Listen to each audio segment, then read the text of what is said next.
Presented by Namuna Music.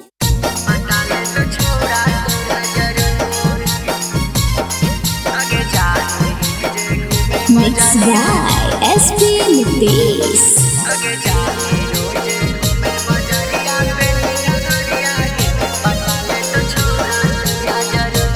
नमूना recording studio Rajgir. आगे चला हीरो जला चिकारी कमरिया बोलना छौरी गे दिलावा देली कहिया तू।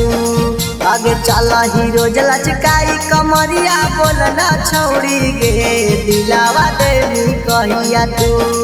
आगे जाही रोजे घूमे बाजारिया पेनी घरिया गे पटाले तो छौरा तोरा जरूर। आगे जाही रोजे घूमे बाजारिया पेनी घरिया गे पटाले तो छौरा तोरा जरूर।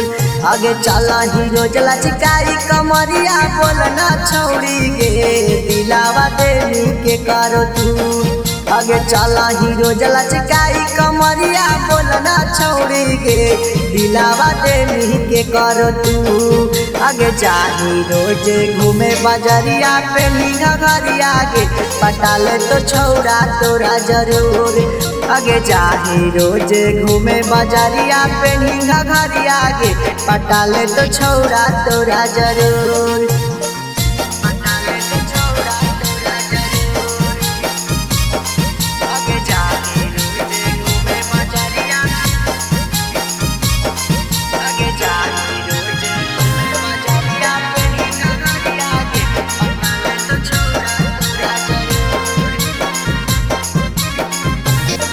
आगे काहे के तू जाही छौड़ी अकेले में साजी सवार के देखा हमको छौड़ा न सब मजा लेता मार गे। आगे काहे के तू जाही छौड़ी अकेले में साजी सवार के देखा हमको छौड़ा न सब मजा लेता मार गे।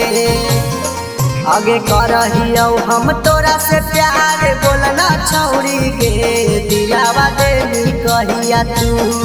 आगे करहियो हम तोरा से प्यार बोलना छौरी गे दिलावा देली कहिया तू।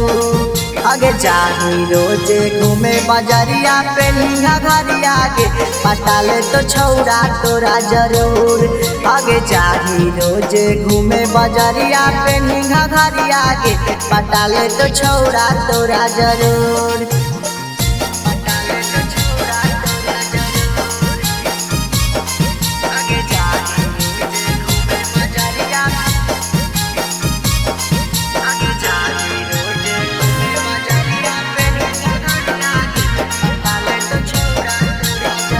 नमूना रिकॉर्डिंग स्टूडियो राजगीर।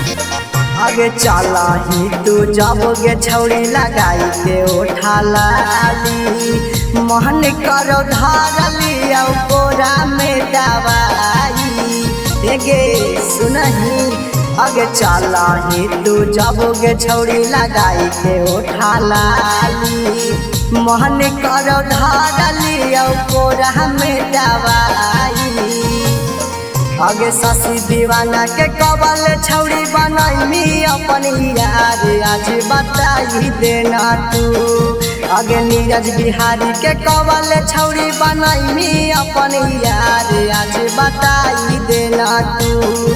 आगे जाही रोजे घूमे बाजारिया पे नीघा घरिया गे पटाले तो छौरा तोरा जरूर। आगे जाही रोजे घूमे बाजारिया पे नीघा घरिया गे पटाले तो छौरा तोरा जरूर। Presented by Namuna Music.